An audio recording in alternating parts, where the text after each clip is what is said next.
Yellandu municipal chairman అవిశ్వాస తీర్మానం చిచ్చురేపింది. ఈ రోజు ప్రత్యేక సమావేశ నేపథ్యంలో ఉద్రిక్తత చోటు చేసుకుంది.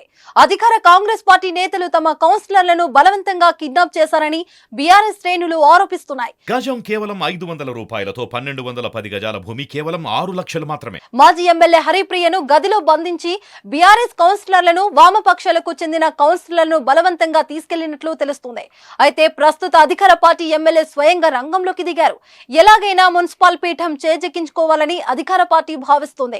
అయితే ఇక్కడికి కేటీఆర్ వచ్చే అవకాశం ఉన్నందున పోలీసులు భారీ భద్రత ఏర్పాటు చేశారు. 144 సెక్షన్ విధించారు. అయినప్పటికీ భారీగా జన సమీకరణ జరుగుతుంది. అవిశ్వాస తీర్మానం నెగ్గి అధికార పార్టీకి షాక్ ఇచ్చే ఆలోచనలో బీఆర్ఎస్ ఉంది. కాంగ్రెస్ బీఆర్ఎస్ కార్యకర్తల ఘర్షణతో ఇక్కడ ఉద్రిక్తత పరిస్థితులు నెలకొన్నాయి.